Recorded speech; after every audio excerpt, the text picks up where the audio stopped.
Shalom teman-teman semua. Sabar ya, kita tunggu.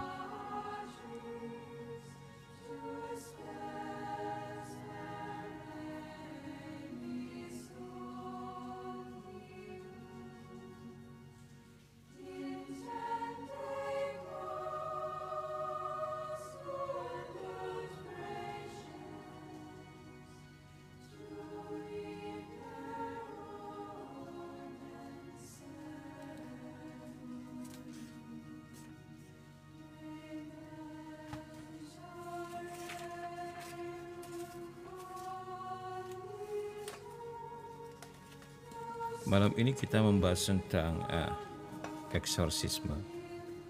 Masih buku ini ya.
Oke, sambil menunggu teman-temanmu yang lain ya.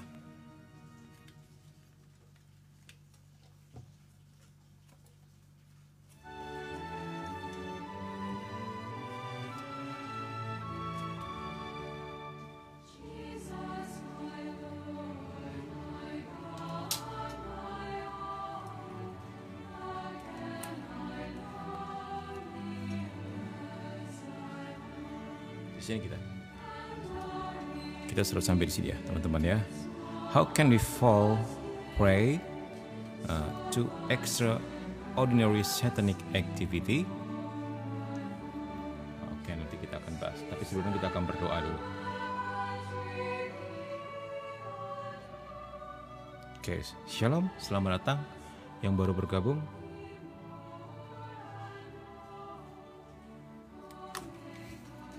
Sambil menunggu teman-teman yang lain ya.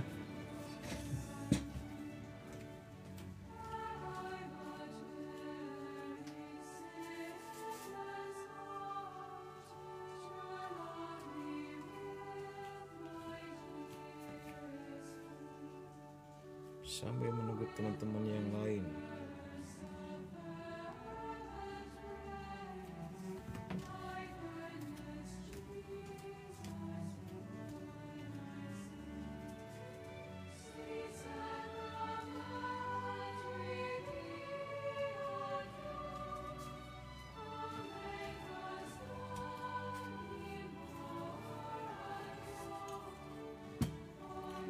Oke.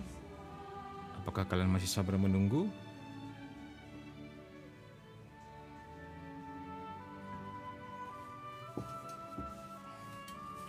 Apakah suara mimin dan suara musiknya masuk? Tolong komen-komen ya. Sebelum kita mulai tentunya.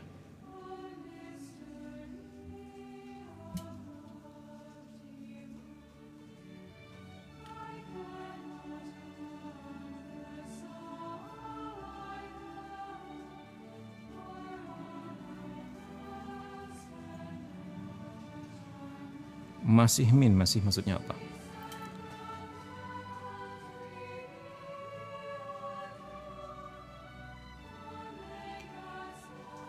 Baik teman-teman, kita akan mulai dengan doa terlebih dahulu.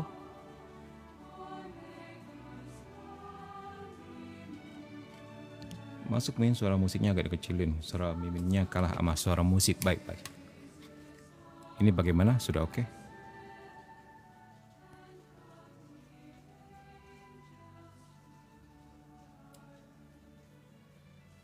Baik, kita doa ya. Siapkan hati kita mau mohon Tuhan hadir pada live kita pada malam hari ini, menjaga kita, melindungi kita, dan memberi kita rahmat-rahmat yang kita butuhkan untuk semakin mengerti realitas kita di hadapan Tuhan dan bagaimana kita mengatasi kuasa kegelapan dalam hidup kita sehari-hari. Kita siapkan hati kita dalam nama Bapa dan Putra dan Roh Kudus. Amin.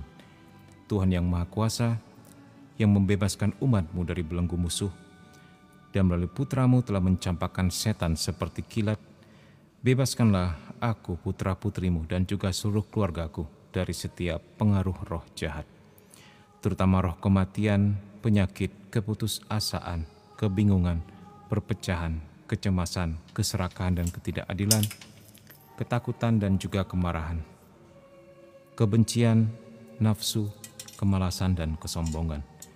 Perintahkanlah agar setan pergi menjauh dariku, keluargaku, dan semua orang yang kucintai dengan kuasa Putra Tunggal-Mu. Selamatkanlah kami dari imajinasi setan dan kegelapan. Penuhilah kami dengan terang Roh Kudus, agar aku dan semua kerabat dilindungi dari semua jerat licik setan. Anugerahilah malaikat yang akan selalu berjalan di depan dan menuntun kami ke jalan kebenaran sepanjang hari hidup kami, untuk menghormati nama-Mu yang mulia, Bapa, Putra, dan Roh Kudus, sekarang dan selama-lamanya. Bunda Maria, doakan kami. Malaikat Agung Mikael, berperanglah bagi kami pada malam hari ini untuk mengatasi segala gangguan. Orang kudus Allah dan malaikat Allah, malaikat pelindung kami, besertalah kami selalu. Kemuliaan kepada Bapa dan Putra dan Roh Kudus, seperti pada permulaan, sekarang, selalu, dan sepanjang segala abad. Amin. Dalam nama Bapa dan Putra dan Roh Kudus. Amin. Baik, teman-teman semua. Nah, kita malam ini mau kembali mulai pembahasan demonologi kita, ya. Malam ini kita sampai di mana, Min? Nah, malam ini sampai poin ini nih. Jadi, artinya apa? Bagaimana kita sebelumnya kita bicara di atas, ya, di live yang lalu, bagaimana cara setan mengintervensi dalam kehidupan manusia. Pertama, dari pencobaan dan dosa, yang kedua dari tindakan luar biasa. Nah, malam ini kita membahas tindakan yang luar biasa. Kalau dengan yang ordinary, yang biasa, yang kedua adalah extraordinary, yang luar biasa.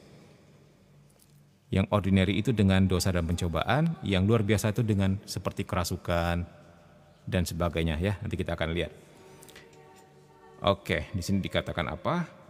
Maksud saya selain aktivitas, oke, ini sudah. Nah, kita mau lihat kenapa setan sampai bisa intervensi dalam hidup manusia. Kita mau lihat nih, mau cek and recheck. Bisa jadi karena kesalahan kita sendiri, atau juga karena sama sekali nggak sadar gitu. Nah, tetapi apapun itu kita dapat mengelompokkan alasannya ke dalam 4 kategori dikatakan, ya, di sini. Pertama, mengapa itu bisa terjadi? Dengan izin Tuhan tentunya. Kita bisa melihat bagaimana, ya, yang terjadi dengan Ayub ketika iblis minta izin Tuhan untuk menyentuh Ayub dan keluarganya. Yang kedua, sebagai korban yang tidak bersalah dari sesuatu yang jahat atau dari mantra yang jahat. Ya, jadi orang nggak bersalah juga bisa kena. Kenapa itu? Nanti kita akan lihat, ya.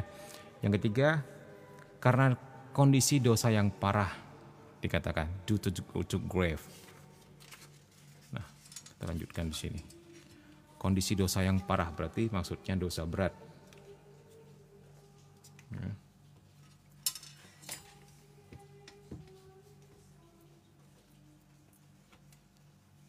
Ya, dan parah dan keras, ya, dosa berat lah maksudnya, ya. Sebentar. Ya, di sini aja deh. Gini. Dan dikatakan di sini. Karena melalui pergaulan dengan orang atau tempat yang jahat, itu juga bisa, ya. Through association, melalui pergaulan dengan orang atau tempat yang jahat, itu juga bisa. Jadi hati-hati, ya, teman-teman. Kalau dalam bergaul, jangan sembarangan. Nah, kita mau lihat apa yang dimaksud tadi dengan izin Allah di atas. Ini bakalan menarik bagi kita semua. Tuh, supaya dia nggak geser-geser kita. Ya, gini deh. Oke. Yang pertama dengan izin Allah. Nah, jadi saya ingin menjelaskan bahwa enggak ada sesuatu pun yang terjadi tanpa izin Tuhan. Itu jelas ya bagi kita, teman-teman. Segala sesuatu yang terjadi di alam semesta ini tidak ada yang luput daripada perhatian Tuhan. Semuanya terpantau oleh Tuhan. Jadi it is also clear, it is also absolutely clear katanya. Sebentar, ini apa? Mimin dari TikTok. Oke. Ini juga jelas katanya, kan dikatakan bahwa Tuhan nggak menginginkan kejahatan bagi siapapun. Ya. God doesn't wish evil for anyone. Tetapi dia mengizinkan jika itu adalah keinginan kita. Nah, dikatakan it is our will. Jadi keinginan kita yang seringkali menjerumuskan kita juga. Jadi jangan dikit-dikit nyalakan setan, belum tentu. Ya. Karena kita juga digodahi oleh keinginan kita. Ya, itu kata kitab suci, jelas sekali. Oke. Kita tahu bahwa kita diciptakan dengan kehendak bebas. Dan kita dapat menggunakan segalanya. Bukan kita. And dikatakan di sini, and he itu maksudnya Tuhan ini, and he. Dan dia, Tuhan dapat menggunakan segalanya. Bahkan kejahatan untuk kebaikan kita sendiri. Ya betul, bahkan kejahatan pun bisa dipakai Tuhan untuk kebaikan kita sendiri. Misalnya kejatuhan kita dibiarin supaya kita bertumbuh dewasa dan kita bisa belajar daripadanya. Nah, itu juga untuk kebaikan kita. Ya, ini salah satu contoh daripada bahkan kejahatan pun bisa dipakai oleh Tuhan. Bahkan dosa pun bisa dipakai oleh Tuhan untuk mengajar anak-anaknya. Kalau seandainya kita enggak mempan dididik atau dibimbing, ya dibiarkan terjatuh juga itu bisa mendidik juga. Ya. Karena Mimin pernah alami sendiri ya. Ketika kita merasa kita di atas, kita menjadi sombong, kita menjadi pongah, menjadi jumawa, nah itu justru berbahaya. Ya, dan orang seperti ini harus sesekali dibiarkan terjatuh, tidak apa-apa, supaya merasakan bagaimana jatuh bangunnya kehidupan ya. Dan semoga dia tetap mengandalkan Tuhan, enggak menjadi sombong bahwa sadar dirinya tidak bisa apa-apa tanpa Tuhan, tanpa rahmat Tuhan. Nah, ini penting hal seperti ini. Nah, dikatakan di sini the characteristic of the first category of extraordinary demonic activity is complete absence of human guilt. It is entirely due to a diabolical intervention. Nah, ini karakteristik dari kategori pertama dari aktivitas setan yang luar biasa adalah tidak adanya kesalahan manusia sama sekali. Itu sepenuhnya adalah tindakan daripada si jahat. Jadi Tuhan selalu mengizinkan aktivitas setan yang normal, maksudnya pencobaan dan dosa itu aktivitas setan yang normal ya. Pencobaan dan dosa itu aktivitas normal. Aktivitas yang luar biasa adalah kerasukan, itu dia. Itu dibedakan antara aktivitas biasa atau normal dengan aktivitas setan yang luar biasa. Nah, dikatakan di sini Tuhan selalu mengizinkan aktivitas setan yang normal, yaitu lewat dosa dan pencobaan, dan memberi kita semua rahmat yang diperlukan untuk melawannya. Dan itu dengan dengan hasil yang baik untuk memperkuat kehidupan rohani kita. Nah, ini ya. Jadi itu bisa digunakan juga. Kejahatan seperti itu berguna untuk pertumbuhan rohani kita. Ya. In same manner, dalam itu dengan cara yang sama, Tuhan terkadang mengizinkan aktivitas setan yang luar biasa. Nah, apa itu? Ya. Aktivitas setan yang luar biasa itu possession, kerasukan ya. Terus pengaruh apa ini? Evil influence atau pengaruh-pengaruh jahat itu untuk meningkatkan kerendahan hati, kesabaran dan mati raga kita. Nah, bahkan hal yang kita anggap buruk seperti kerasukan setan itu ternyata ketika setannya dieksorsis atau dilakukan doa pelepasan atasnya dan setannya pergi, itu juga memberi kesaksian, memberi testimoni bagi orang yang melihatnya bahwa Tuhan sungguh berkuasa. Tuhan sungguh luar biasa. Bahkan setan-setan takut akan namanya. Nah, itu semakin meneguhkan iman orang yang melihatnya. Ini ada gunanya juga. Dan mereka yang sudah pernah menjadi korban kerasukan itu, pada akhirnya akan ditarik kepada hidup doa. Ya, akan menjadi orang yang lebih baik, lebih mendekat kepada Tuhan. Karena dia sadar tanpa Tuhan, dia bisa kerasukan lagi. Bisa mengalami intervensi kuasa kegelapan lagi. Begitu. Ya. Sampai di sini teman-teman sudah paham dari paroki mana saja?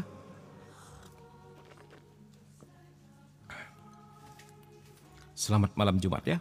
Selamat 2 hari lagi kita merayakan hari kemerdekaan, supaya kita tidak hanya merdeka secara raga tetapi juga secara jiwa, dan tidak ada satupun dari kalian yang terikat dengan kuasa kegelapan ya.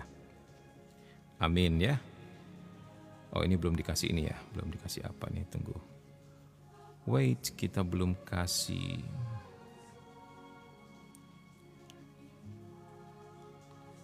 Oh, udah nggak bisa ya. Udah nggak bisa. Oke deh. Udah nggak bisa dikasih apa sih namanya itu, stiker gitu ya. Oh, sepertinya kurang. Gini ya.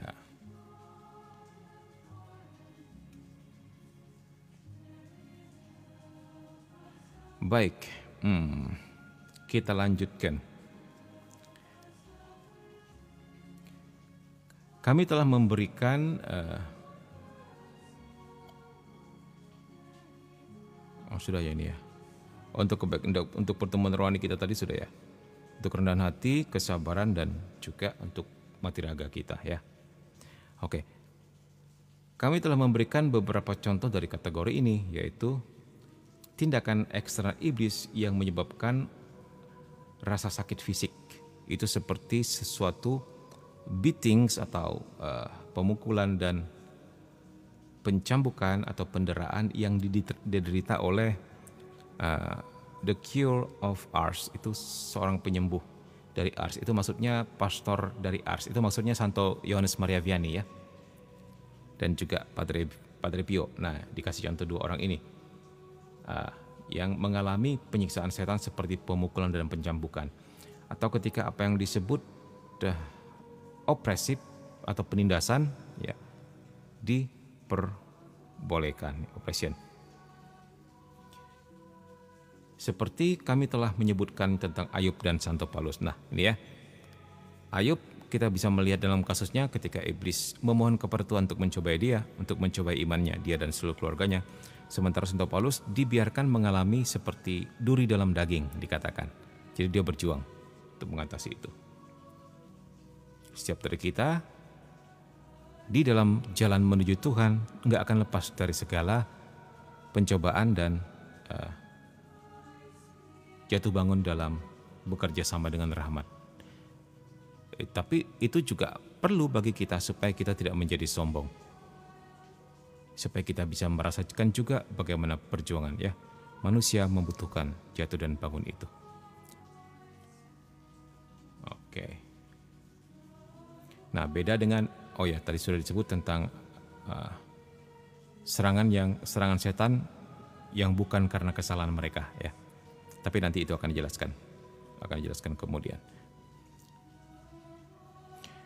Nah, kita akan melihat di sini, the lives of many saints include examples of this affliction.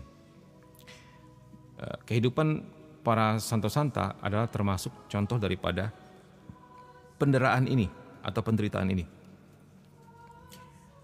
Di antara orang-orang kudus modern, saya dapat menyebutkan 2 orang yang telah dibeatifikasi oleh Johannes Paulus II, yaitu Pastor Giovanni Calabria dan Suster Maria dari Yesus yang tersalib, yang merupakan orang Arab pertama yang dibeatifikasi. Nah, kenapa dengan 2 orang kudus ini? Baik, kita lihat ya. In both cases, dalam kasus kedua orang ini ya, dan tanpa kesalahan manusia, maksud tanpa kesalahan mereka sendiri. Maksudnya tanpa kesalahan seperti apa, Min? Maksudnya ada orang yang mengalami intervensi kuasa kegelapan karena misalnya dia simpan jimat, dia bermain dengan okultis, bermain dengan ramal-meramal dan sebagainya. Jadi dia memang punya media untuk itu. Itu berbeda dengan apa yang dialami Santo dan Santa ini. Santo dan Santa ini menderita karena memang diserang murni oleh iblis. Karena doa-doa mereka, puasa mereka, mati teraga mereka itu mengancam neraka, gitu loh. Itu bedanya sama kita yang diserang iblis. Mereka sungguh-sungguh pure benci sama si Santo dan Santa ini karena banyak merebut jiwa-jiwa yang seharusnya masuk ke neraka menjadi ikut Tuhan dan masuk ke surga, gitu loh. Jadi menjadi sasaran kebencian iblis. Nah, jadi berbeda ya dengan orang yang simpan jimat dan orang yang punya media, ya, penderitaannya berbeda. Gitu maksudnya. Sehingga dikatakan tanpa kesalahan mereka. Jadi mereka menjadi sasaran periode kerasukan setan yang sebenarnya. Jadi Tuhan mengizinkan kadang-kadang mereka dirasuki. Ya, gitu. Selama periode itu, kedua orang suci itu melakukan dan mengatakan hal-hal yang sama sekali enggak sesuai dengan kesucian mereka tanpa kesalahan sedikit pun. Maksudnya mereka suci dan murni, tapi kok bisa ngomong seperti itu? Nah, itu ada sesuatu. Karena iblislah yang bertindak melalui tubuh mereka. Dan hal seperti ini terkadang dibiarkan Tuhan terjadi.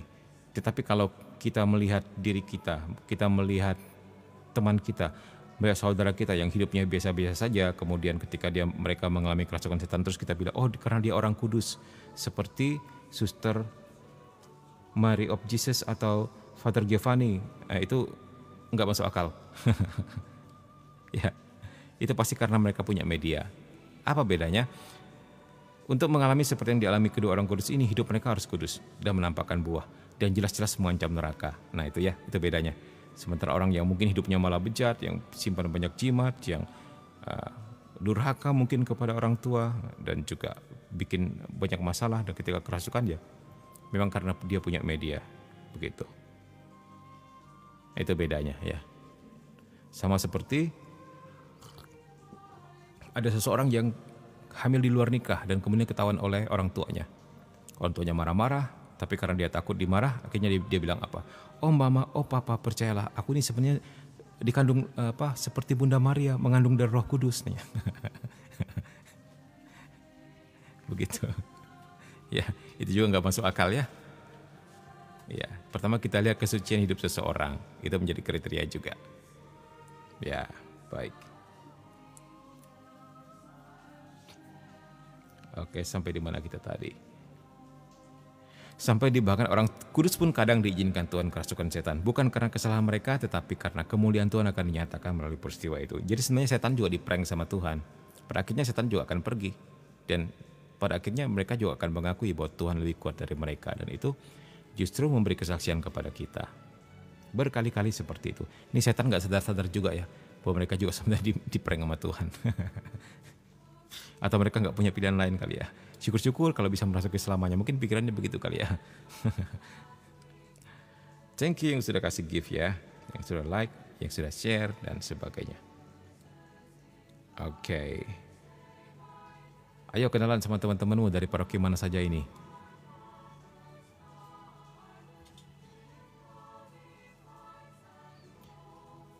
Oke.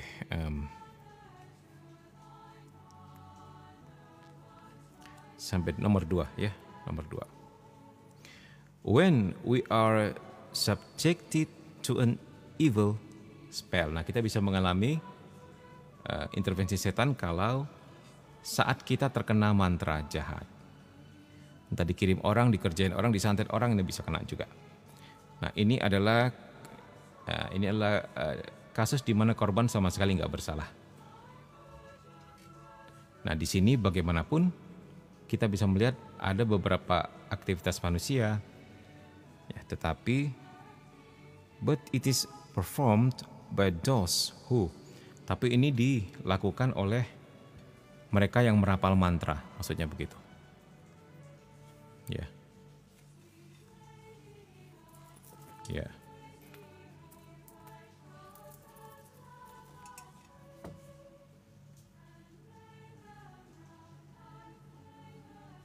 Pindahin dulu. Oke. Oh, sebaiknya kita pakai ballpoint saja ya. Nah, beginilah.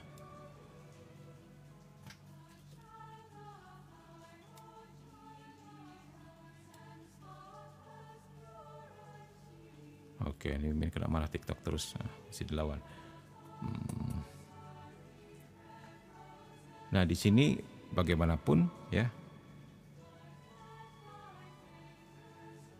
I will devote an entire chapter to this topic. Aku akan membahas seluruh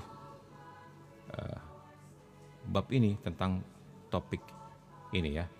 Di sini saya hanya akan mengatakan bahwa mantra jahat menyebabkan penderitaan orang lain melalui campur tangan iblis. Jadi intervensi ini atau campur tangan ini ya dapat terjadi dalam berbagai bentuk. Pengikat, mata jahat, dan kutukan. Nah, ini dia. Binding. Ya. Sesuatu yang mengikat. Evil eye, mata jahat. Mungkin tahu ini mantra mata jahat. Apa mungkin kurang umum di Indonesia ya. Jadi ada seorang yang menapal mantra, dan kemudian ketika dia memandang kepada korbannya memandang kepada dia, itu bisa terkena spell begitu. Apa istilahnya kalau di Indonesia? Ya, nggak tahu. A curse, kutukan, mengutuk. Saya akan segera mengatakan bahwa metode yang paling umum adalah dikatakan di sini ilmu sihir, sorcery. Sihir juga merupakan penyebab yang paling sering kita jumpai pada mereka yang terkena kerasukan atau pengaruh jahat lainnya. Aku nggak mengerti alasan di balik penolakan beberapa pastor yang mengaku nggak percaya pada ilmu sihir. Jadi just as sama seperti saya nggak mengerti bagaimana mereka dapat melindungi dari sihir orang-orang di antara kawanan mereka yang menjadi korban kejahatan ini. Nah, jadi kalau pastor atau pendeta atau gembala yang nggak percaya bahwa tentang ilmu sihir, tentang bahwa kuasa gelap atau kejahatan bisa sampai intervensi sedemikian kepada hidup manusia,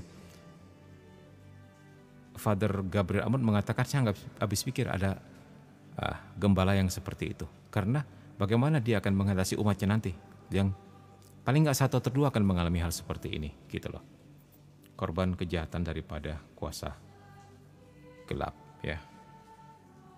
Mungkin kayak gendam Yamin, bisa jadi ya, seperti gendam. Tapi gendam bukan sekedar hipnotis dalam arti sebuah teknik ya, tapi ini sudah melibatkan sebuah kuasa lain begitu. Jadi ini lebih jahat.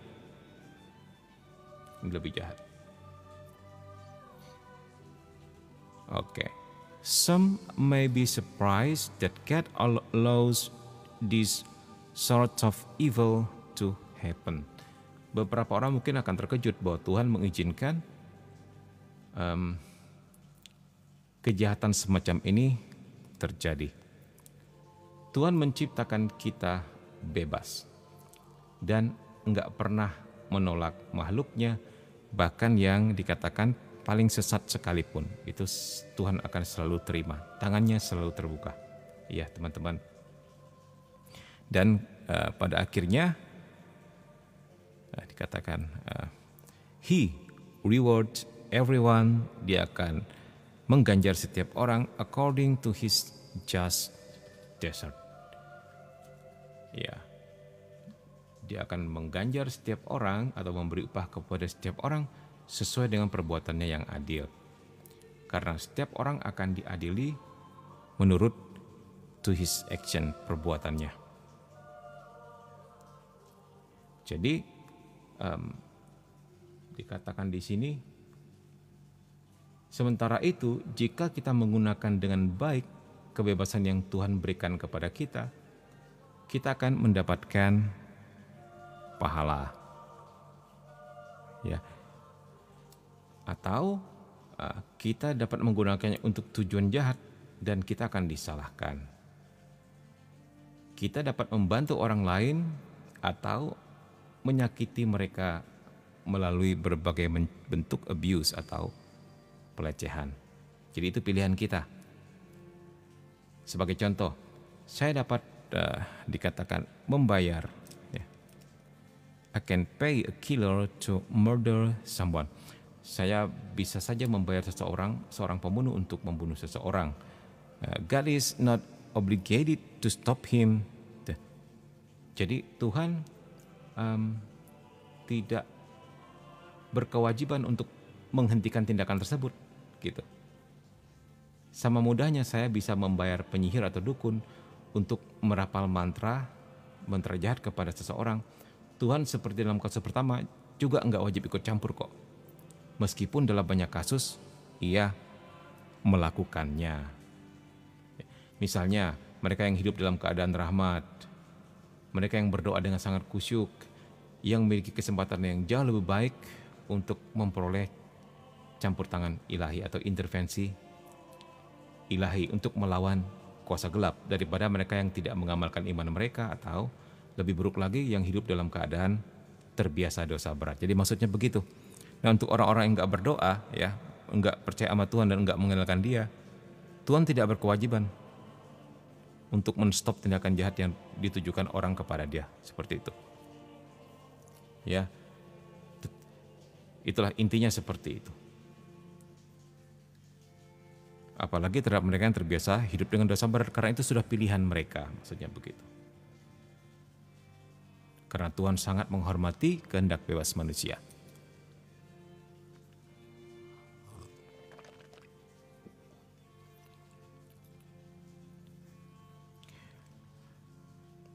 Oke, teman-teman semua, sampai di mana tadi? Sampai di sini.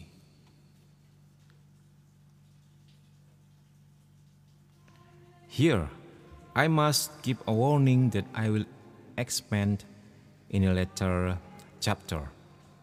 Di sini saya harus memberikan peringatan yang akan saya kembangkan di bab selanjutnya.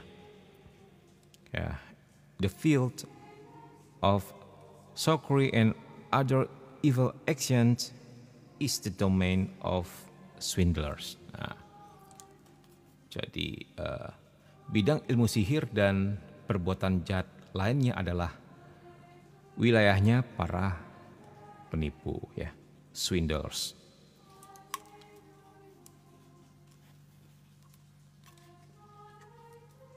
Nah, dikatakan di sini instances of true sorcery are a minute percentage among the wholesale deceit that prevails in this arena. Contoh sihir sejati adalah presentasi kecil di antara penipuan grosir, ya, yang berlaku di arena ini. Maksudnya penipuan yang banyak, begitulah, ya. Oke. Selain menawarkan berbagai kesempatan kepada penipu, ilmu sihir juga sangat cocok untuk sugesti dan tingkah pikiran yang lemah. Jadi ilmu sihir itu cocok untuk mensugesti orang lain, ya, seperti dikatakan tadi, seperti gendam, ya, juga mempengaruhi pikiran yang lemah. Oleh karena itu, ya, therefore it is important that the exorcist, oleh karena itu penting bagi setiap pengusir setan untuk, kita buka halaman sebelah.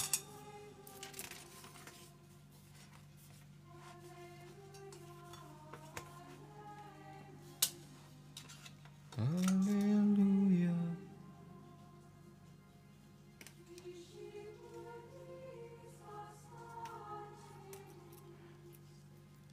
Untuk apa? Penting bagi para pengusir setan untuk apa tadi? Untuk waspada terhadap penipuan, ya. Tetapi penting juga bagi setiap orang yang berakal sehat untuk waspada juga. Oke, kita lihat ada pertanyaan dari Nyanya Nyinyinyo. Apa hubungan sama hipnoterapi, ya, Min? Mimin belum secara spesifik mempelajari tentang hipnoterapi, ya. Tapi berhati-hati saja.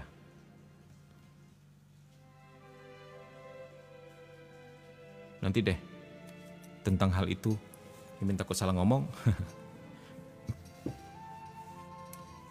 Nanti kita akan bahas. Mungkin di VT kita akan buatkan VT tentang itu ya, tentang hipnoterapi dan bagaimana pandangan gereja Katolik tentang hal seperti itu. Oke, baik. Kita lanjutkan. Yang ketiga adalah kenapa? Tadi kan udah 1 dan 2 ya, kenapa setan bisa intervensi dalam hidup manusia. Ya. Pertama atas izin Tuhan, kedua tadi apa? Masih ingat?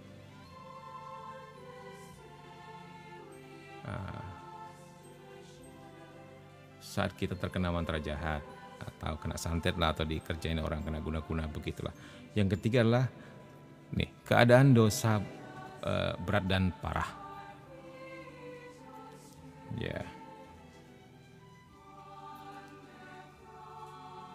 Nah di sini kami membahas penyebab yang hari ini sayangnya terus meningkat. Ya ini dosa ya. Dengan akibat peningkatan jumlah orang yang menjadi korban daripada iblis.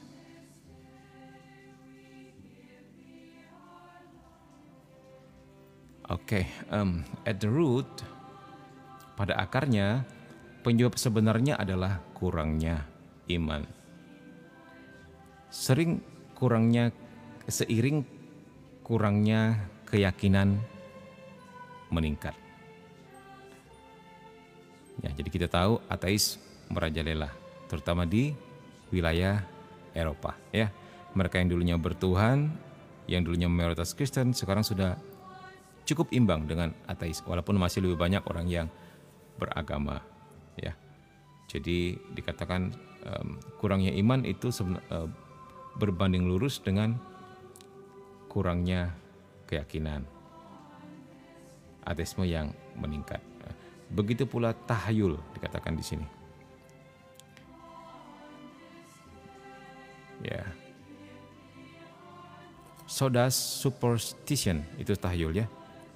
It is almost dikatakan di sini, ini hampir merupakan realitas matematis.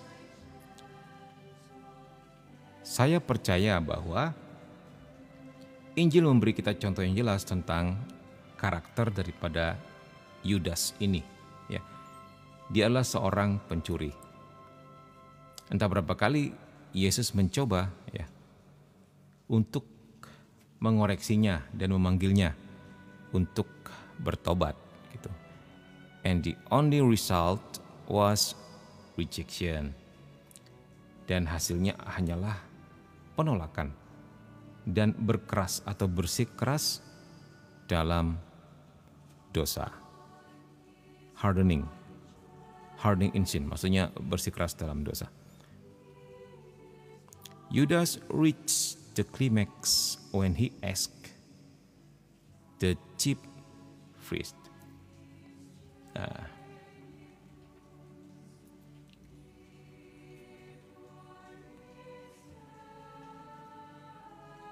Yudas mencapai puncaknya ketika dia bertanya kepada imam-imam kepala, "Apa yang siap kamu berikan kepada aku jika aku menyerahkan Yesus kepadamu?" Begitu ya, Matius 26:15. Kita juga bisa melihat dalam narasi perjamuan terakhir, Injil memberitahu kita kalimat yang mengerikan tentang Yudas. Then, after the morsel, Satan entered into him. Kemudian setelah suapan itu, setan masuk ke dalam dirinya. Yohanes 13:27. I have no doubt, aku nggak ragu bahwa di sini itu berarti kerasukan setan yang sebenarnya. Ya. In the current environment, dalam lingkungan saat ini di mana kita menyaksikan keruntuhan keluarga. Nah, collapse of the family. saya telah menemukan banyak kasus orang kerasukan yang selain dosa-dosa lain, hidup dalam pernikahan yang tidak sah. Ya, I have dealt many times. Saya telah berurusan berkali-kali dengan wanita yang dosanya termasuk kejahatan aborsi, begitulah. Saya telah dihadapkan dengan banyak orang yang selain melakukan penyimpangan seksual juga melakukan tindakan kekerasan lainnya, ya. Banyak kali aku telah menghadapi homoseksual yang merupakan pecandu narkoba yang telah melakukan dosa terkait narkoba. Dikatakan sini it is almost, itu hampir berlebihan untuk mengatakan bahwa dalam semua tahap ini, ya, the way, jalan menuju penyembuhan hanya dapat dimulai dengan ketulusan konversi atau ketulusan pertobatan, ketulusan hati, begitu ya. Nah, jadi ini tentang dosa, terutama dosa maut. Kita mengenal yang namanya dosa venial dan dosa mortal, venial sin dan mortal sin. Ya, dosa kecil dan dosa yang membawa kepada maut. Nah, seluruh bab ini berbicara tentang mortal sin, dosa yang membawa kepada maut. Nah, kita mau melihat poin yang keempat tadi ya. Pergaulan dengan orang dan tempat yang jahat. Oh ya, sebentar, ini mau membahas sedikit tentang mana ya? Ini. Jadi dikatakan di sini ya, di lingkungan saat ini di mana kita menyaksikan keruntuhan keluarga, saya telah menemukan banyak kasus. Ini hal yang menarik adalah ketika mendupa, mungkin Paus Fransiskus yang mengatakan setan sedang menyerang keluarga. Dan itu benar karena langsung kita alami ketika kita menangani kasus seorang ibu yang kerasukan setan ya. Ibu ini ketika dia kerasukan ya, setelah kita doakan, setelah semua jimatnya diambil dan dimusnahkan ya, ketika kita pas pada akhirnya jimat yang disembunyikannya ketangkep dan ketahuan, jimat terakhir itu kita ambil, setannya kemudian berontak lebih dari biasanya karena ini pertahanan terakhir dia ya. Tiba-tiba si korbannya itu pingsan, resting.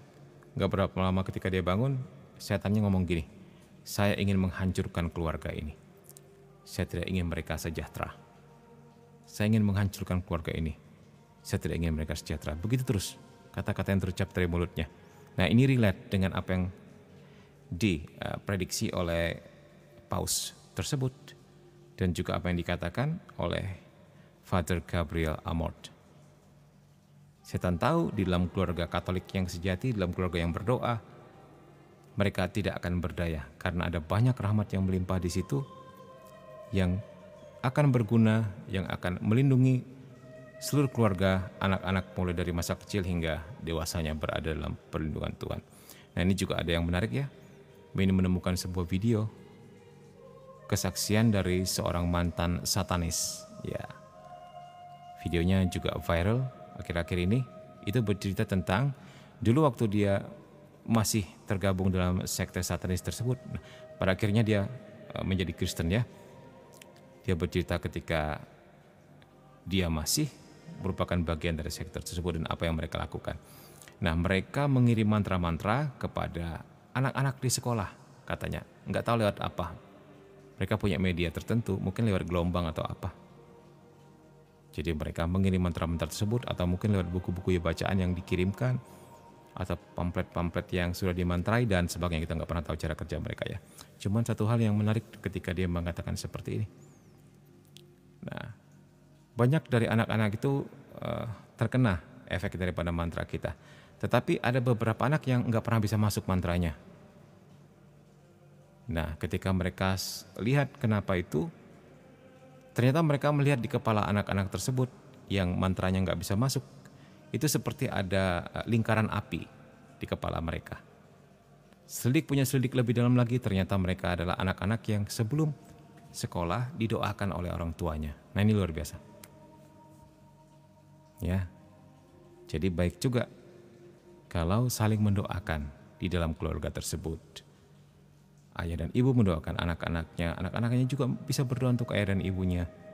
Dan setiap sebelum mereka keluar rumah minta berkat dari orang tua dan buat tanda salib setidaknya. Untuk mereka yang tidak punya orang tua ya, boleh buat tanda salib, atau lebih baik lagi kalau punya air suci di rumah, pakai air suci, bikin tanda salib di jidat kita seperti yang kita lakukan di gereja gitu. Itu juga baik ya.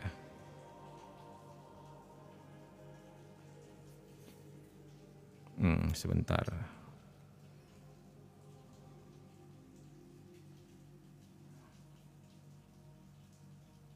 Oke. Baik, kita kembali kepada sini sekarang ya. Pergaulan dengan orang dan tempat yang jahat. Nah, bisa jadi orang yang jahat atau tempatnya yang jahat. Now, this category includes the practice or assisting in the practice of sciences, witchcraft, satanic cult, or sect, which culminate in black masses, the occult, blah blah blah, associating with warlocks, witch doctors, or certain types of card readers. Nah, ini dia dikatakan di sini apa? Kategori ini mencakup praktek atau membantu praktek pemanggilan arwah. Ya, ya. Science itu pemanggilan arwah.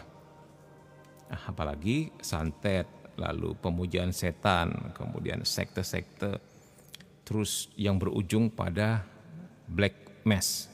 Black mass itu misa hitam. Nah, misa hitam. Kemudian okultisme, associating with warlocks, yang terhubung atau terkait dengan penyihir, dukun, ya, atau jenis pembaca kartu tertentu seperti kartu tarot, atau orang bilangnya apa, the readers, pembaca. Jadi pembacalah apalah, mungkin pembaca itu apa namanya, palm ya, pembaca garis tangan, nah itulah maksudnya ya. Itu juga salah satu jenis okultis, jadi harus dihindari. Ramal-meramal intinya, pakai bola kristal juga dan sebagainya ya. Ini semua adalah aktivitas yang membuat kita vulnerable to evil spells, membuat kita menjadi rentan terhadap mantra daripada jahat, atau intinya daripada serangan iblis. Jadi ini mesti dihindari. If we go so far, kalau kita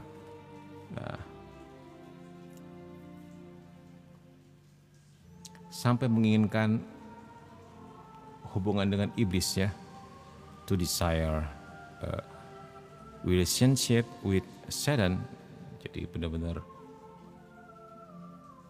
sudah terlalu dalam begitulah hubungannya. Misalnya dalam sebuah contoh consecration to Satan, mengkonsekrasikan dirinya kepada setan, jadi mengkhususkan hidupnya untuk setan. Nah, jika kita sampai menginginkan hal tersebut ya, terus tambah lagi yang namanya perjanjian darah ya, dengan setan, kehadiran di sekolah setan, dan pemilihan imam-imamnya setan. Nah, hal seperti ini ya. Sayangnya dalam 15 tahun terakhir kita telah menyaksikan explosion ya, peningkatan, hampir ledakan dari jenis keterlibatan ini. Jadi ini menakutkan sebenarnya kenyataan ini ya teman-teman. Mimin juga kaget ketika menemukan di Indonesia ternyata ada sekte ya, ada atau satu keluarga yang menyembah dewa atau setan Baphomet. Itu lucu juga, padahal orang Indonesia loh. Bukannya setan-setan lokal, malah setan luar negeri. Itu kaget juga. Ada ternyata di Indonesia kita tercinta ini. Oke. A very common example of associating with warlocks or witch doctors is this. Sebuah contoh yang sangat umum dari bergaul dengan penyihir atau dukun adalah ini. Ya. Someone who is the victim of a stubborn illness cannot find any remedy. Mereka yang menjadi korban penyakit keras kepala enggak dapat menemukan obat apapun. Orang lain mengalami segala macam kemalangan dan percaya bahwa itu karena pengaruh jahat. Ya. They appeal, ya. Mereka memohon kepada peramal seperti pembaca kartu dan penyihir yang memberitahu mereka, kamu tunduk pada mantra jahat. Hingga saat ini hanya ada sedikit kerusakan yang terjadi. Namun sayangnya yang terjadi selanjutnya adalah seperti ini. Untuk $1.000 atau lebih saya akan menyembuhkan Anda. Biayanya bisa mencapai $35.000. Jika individu tersebut tersetuju, maka pembaca kartu atau penyihir akan meminta beberapa barang pribadi seperti foto, ya, sepotong pakaian dalam, kemudian seikat rambut, ya, apalagi beberapa helai rambut atau potongan kuku. Nah, pada titik ini tindakan jahat selesai. Apa yang dilakukan penyihir dengan barang-barang ini?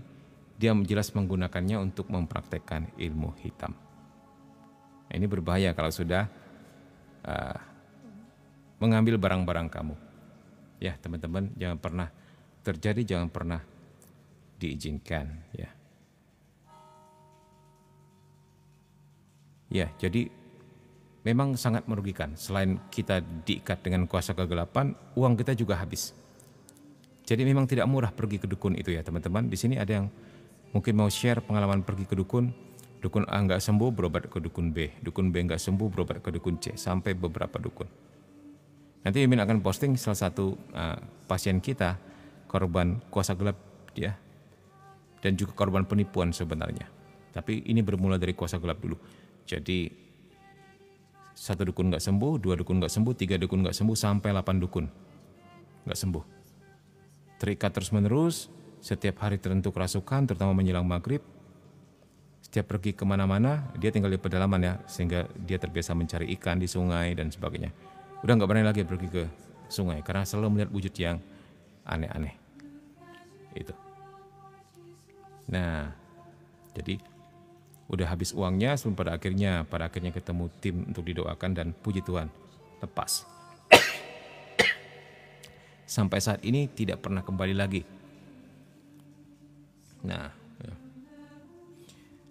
Salam Om, selamat malam, Tuhan Yesus memberkati, amin. Ya, cuma ada satu hal yang Mimin kaget. Sampai sekarang Mimin nggak ngerti kenapa. Ya,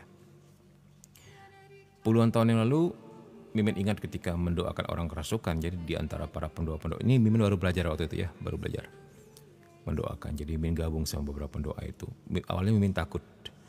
Orang kan mengatakan kalau kita ikut mendoakan nanti dosa kita bisa dibuka. Jadi kita malu gitu loh. Jadi itu paling Mimin takut. Kamu dosa gini-gini gitu katanya. Wah, itu bisa gawat. Kita bisa malu gitu kan. Itu yang paling takut pertama kali. Tapi melihat teman-teman mendoakan orang yang kerasukan tuh nggak sembuh-sembuh juga gitu kan. Lama-lama Mimin jadi kasihan juga sama si korban ini. Akhirnya mau tak mau disamperin kan. Ketika Mimin datang, ketika dia baru lihat Mimin ya, baru lihat saja. Setannya bilang, jangan, kamu jangan. Itu agak aneh menurut Mimin. Kenapa? Maksudnya dia seperti takut dengan Mimin, enggak boleh mendoakan anak itu, anak yang sedang dia rasuki. Sementara padahal di situ ada pendoa-pendoa yang lain juga. Gitu. Nah, mendengar atau melihat hal seperti Mimin jadi makin pede. Mungkin dia takut dengan Mimin kali ya. Jadi Mimin datangin tambahin malah dilunjain gitulah. Mimin datangin, Mimin tempelkan tangan, doakan dalam nama Yesus, dia teriak-teriak. Ya walaupun memang penyembuhannya lebih lama, tetapi itu pengalaman bahwa kalau kita percaya, kalau kita sungguh nggak ragu dengan iman kita, ya, apalagi kalau kita memang sudah terbiasa berdoa, jangan takut untuk mendoakan orang. Kerasukan setan, karena setannya bisa merasa mana yang bikin dia sengsara, begitulah. Itu pertama.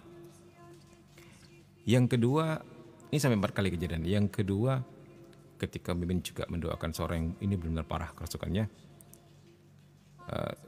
kata-kata yang sama, aku benci kamu, di antara semua orang ini aku paling benci kamu gitu. Terus dia bilang apa? Kalian semua pengikut Pak ini gitu ya, disebut nama Mimin. Pak Mimin lah bilang, kalian semua sih pengikut Pak Mimin, jangan deketin saya gitu. Panas gitu. Jadi takut juga. Yang kedua barusan. Jadi ada kakak dan adik yang kerasukan setan karena pergi ke dukun yang sama. Nah, ketika kita pergi ke rumah adiknya dulu untuk mendoakan ya, baru aja kita datang ya, pertama Mimin bersama tim senior di mobil yang lain ya. Padahal tim yang lain sudah datang ya, sudah mendoakan juga. Gitu. Tapi ketika, ini menurut kesaksian dia sendiri, ketika mobil kita datang, dia lebih gelisah lagi.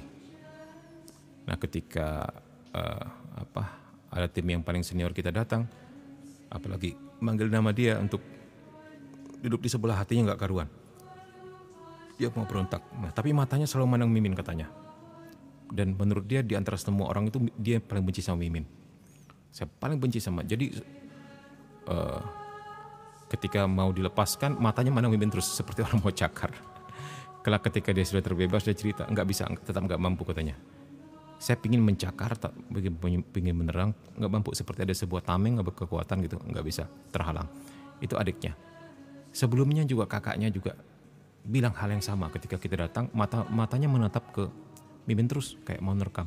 Pada akhirnya dia ngomong ketika udah lepas ya, saya paling benci sama kamu loh tadi waktu didoakan, di antara semuanya, mata saya lihat ke kamu terus, katanya.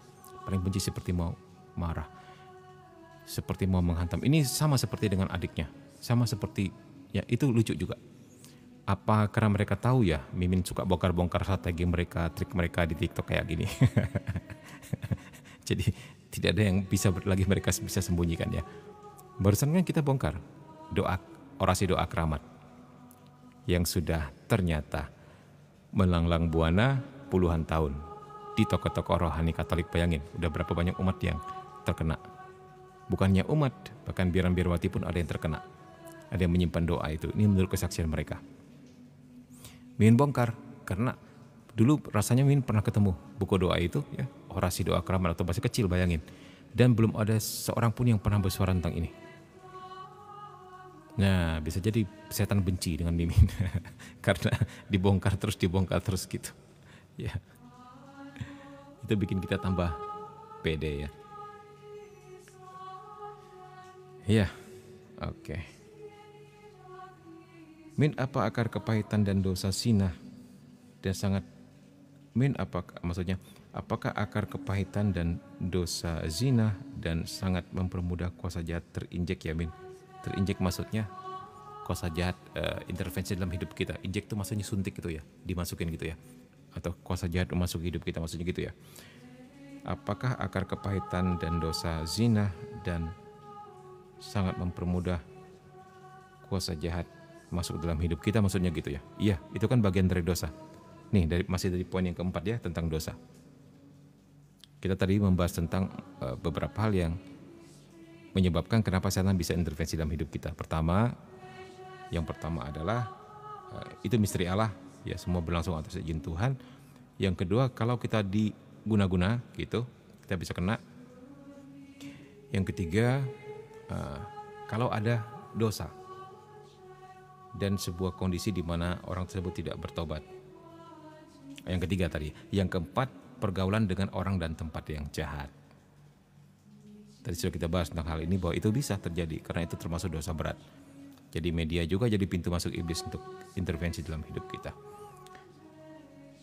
Oke, juga akar kepahitan. Itu betul. Akar kepahitan.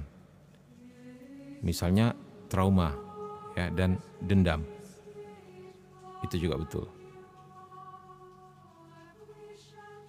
Sebentar, Mimin kena verifikasi dari TikTok. Kita mau lihat sebentar ya. TikTok sedang jahat-jahatnya Mimin. Oke, berhasil. Kita lihat film The Pope Exorcist ya. Ya walaupun filmnya banyak didramatisir, tapi kasusnya benar. Karena itu diambil dari salah satu kasus Father Gabriel Amorsi, penulis buku ini. Tentang anak kecil yang dirasuki setan itu, ternyata medianya jadi dari trauma. Dia melihat papanya meninggal di depan matanya, kemudian dia marah terhadap siapapun. Terhadap mamanya, terhadap keluarganya, terhadap apapun ya. Dia nggak mau mengampuni. Dia dendam dengan semua orang, bahkan dendam kepada Tuhan juga. Karena membiarkan papanya meninggal, gitulah. Ini salah satu trauma, dan akhirnya mengalir kepada luka batin berat, dan akhirnya dendam dan nggak mau mengampuni. Ini jadi media juga, seperti yang disebut akar pahit, bisa jadi ya.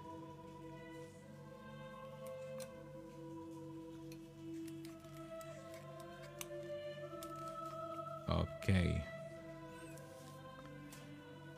A very common example, jadi sebuah contoh yang paling umum adalah sebuah contoh yang paling umum dari bergaul dengan penyihir atau dukun adalah ini. Jadi seseorang ya menjadi korban penyakit keras kepala dan tidak dapat menemukan obat apapun. Oh ini sudah ya, sampai di mana tadi ya? Oh ini ya. Unfortunately, sayangnya ya, banyak yang menjadi korban orang-orang ini karena para penyihir ini seringkali adalah wanita yang selalu terlihat di gereja. Wah ini parah ini. Ini yang disebut dukat ya, dukun dalam tanda petik Katolik. Ya, banyak sekali yang menjadi korban dari penyihir-penyihir tersebut atau dukat-dukat tersebut ya. Justru karena mereka menggunakan atribut-atribut keagamaan. Dalam hal ini seperti alat-alat devosi seperti rosario, salib, patung Bunda Maria dan sebagainya.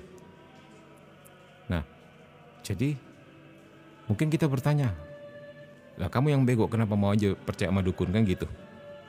Beberapa orang kan langsung menghakimi seperti itu terhadap korban-korban yang menderita ini. Sudah menderita kerugian fisik, mental, uang juga habis, tambah lagi diikat dengan kuasa gelap, kan begitu kalau orang pergi ke dukun. Nah, kalau seandainya dia tahu bahwa ternyata itu dukun, dia mungkin gak akan pergi gitu loh. Justru karena dia menggunakan atribut-atribut keagamaan, orang berpikir ini pendoa, ternyata dukun ya. Nah teman-teman harus hati-hati, banyak sekali ini teman-teman, banyak sekali. Harus dikatakan mungkin lebih dari 50% para pendoa itu ternyata dukun Katolik. Hati-hati. Dia seperti mendoakan kamu, seperti apa, ternyata dia ritual di balik itu. Kenapa Mimin sama tim berani ngomong hal seperti ini? Karena hampir setiap hari kita menghadapi korban-korban mereka ini. Ternyata dikasihnya jimat, dibaca-bacain ini, jadi seakan-akan iman kepada Yesus nggak cukup. Ditambahin dikasih jimat lagi ya orang itu. Kemudian tambahin, ini hanya doa dari saya yang manjur. Doa dari pastor pun kalah. Ini hanya air dari saya yang manjur, air dari pastor pun kalah. Saya doakan dulu airnya, gitu. Itu banyak sekali, ya. Jadi hati-hati ketemu orang-orang seperti ini. Maka kadang-kadang setiap yang mengatakan kamu kalau mengalami sesuatu, mengalami gangguan kuasa kegelapan, segera mencari pendoa ya untuk didoakan atau segera mencari pastor sebagainya ya. Kalau pastor itu relatif aman loh ya, walaupun belum tentu semuanya mengerti karena belum tentu semuanya belajar demonologi dan angelologi juga. Nah tapi is okay lah, tetap kita bisa kesaksian pengakuan ya, itu juga sangat membantu. Nah tapi untuk setiap Mimin mengatakan kalian pergi kepada pendoa ya, kadang-kadang dalam hati juga mikir, aduh nih semoga mereka ketemu pendoa yang benar gitu loh. Miris juga. Karena banyak sekali pendoa-pendoa ternyata dukun. Ya teman-teman ya, ini aduh hati-hati sekali dah. Ini waktu Mimin sedang mengungkap tentang dukun Katolik, bisa lihat ya di VT-VT beberapa bulan yang lalu tentang dukun Katolik itu banyak sekali yang lapor kepada Mimin, saya juga kena tipu Min, dukunnya ini, Min saya juga kena tipu dukunnya itu. Jadi benar-benar gila. Ada lagi yang unik ceritanya, Min saya ketipunya begini, suatu hari saudara saya bahkan ngajak saya pergi ke kelompok doa tertentu katanya gitu. Nah jadi ketika saya pergi ke sana, dia membanggakan pemimpinnya yang katanya bisa kerasukan Tuhan Yesus, kerasukan Bunda Maria, kerasukan apa saja. Suka-suka dia, ya itu dia. Jadi terus kelompok mereka tuh sinis kepada orang lain, sangat eksklusif. Bahkan mereka punya seperti sebuah semboyan, anak-anak Tuhan tidak boleh menderita, anak-anak Tuhan tidak boleh miskin gitu. Awalnya saya ikut mereka sepertinya happy-happy saja, ada nyanyi-nyanyinya, ada baca firman-Nya. Lama-lama jadi aneh karena suka menghakimi orang katanya. Dan kerasukannya lucu, seperti bisa dipesan.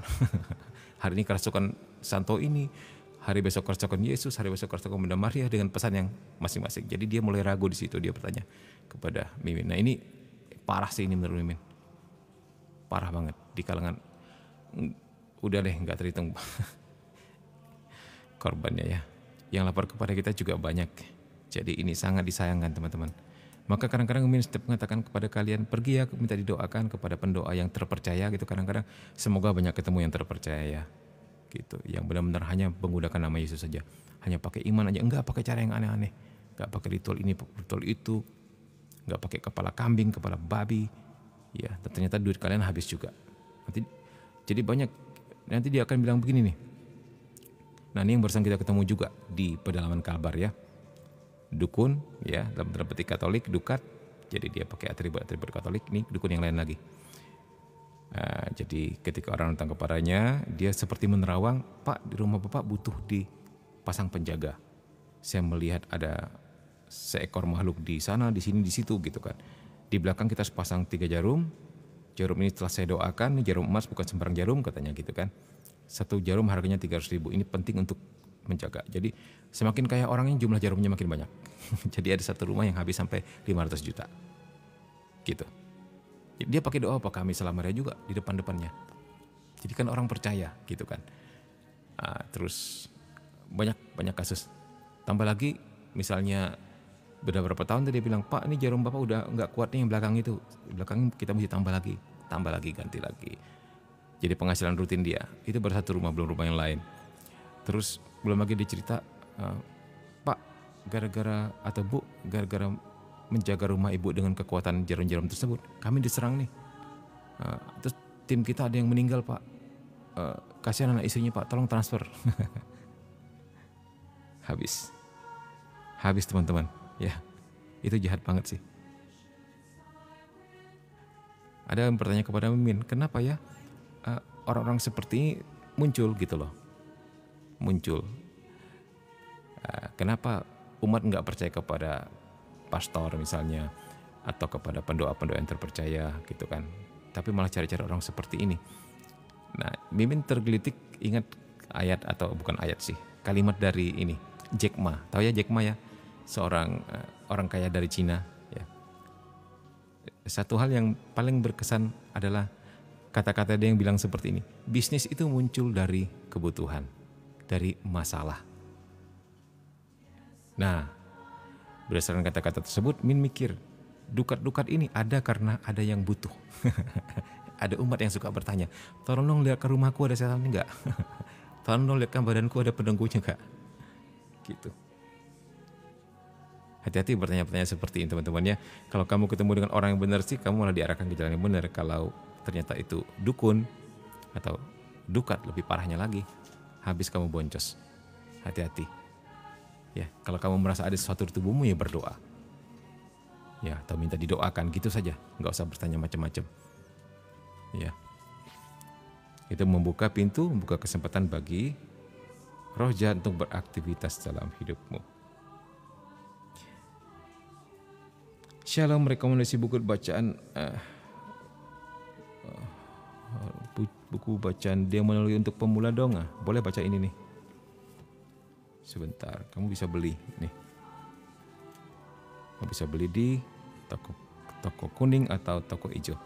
Atau pusing-pusing bisa lihat di linknya Mimin ya, di link tree yang disematkan di profile. Klik aja di situ. Masuk ke Shopee, lihat aja. Nah, ini karya Pastor Robi nih. Ini bisa hal yang paling awal ya, sebelum kamu lompat ke yang bahasa Inggris.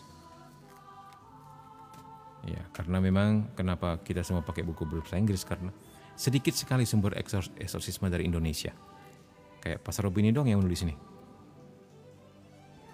Ya, yang lain mungkin ada 1 atau 2 gitu. Lebih banyak sumbernya dari luar negeri. Terima kasih sama-sama. Jadi dilihat dari buahnya ya Min. Terus kalau orang menuduh profesi Mimin dukat, bagaimana Mimin? Nggak apa-apa sih. Mimin dituduh dukat juga nggak apa-apa. Orang bisa melihat dari buahnya, juga bisa melihat dari apa yang diajarin. Ya.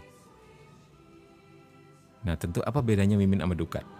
Nah, bedanya begini, kalau teman-teman mau tahu. Dukat itu segala sesuatunya tentang duit. Ya. Terus dia akan mati-matian mengarahkan kamu kepada benda-benda tertentu. Seperti tadi, pakai jarum emas, nanti kamu bayar sekian.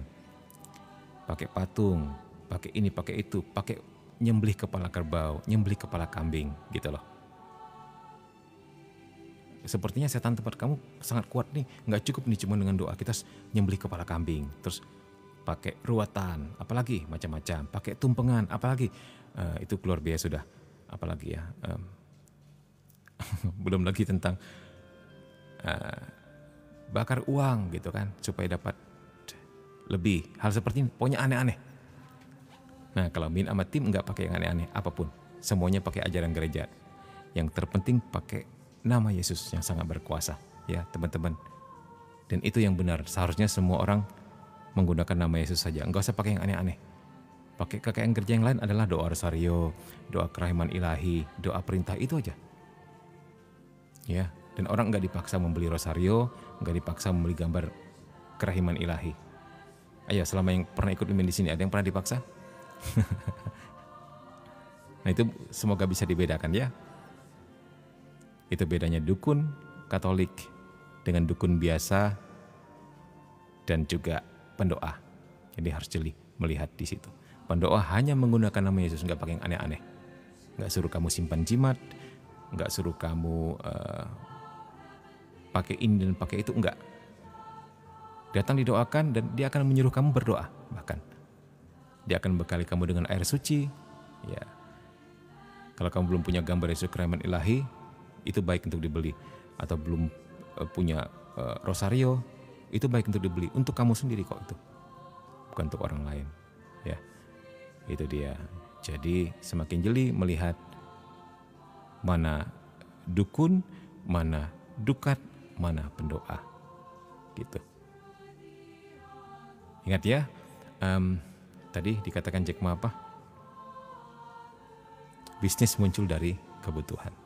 Jadi kalau sebenarnya umat juga memberi andil terhadap lahirnya orang-orang seperti ini dengan pertanyaan-pertanyaan. Coba lihat di badanku ada hantu nggak? Coba lihat rumahku ada setan nggak? Hal seperti ini. Jadi berhati-hatilah dalam bertanya.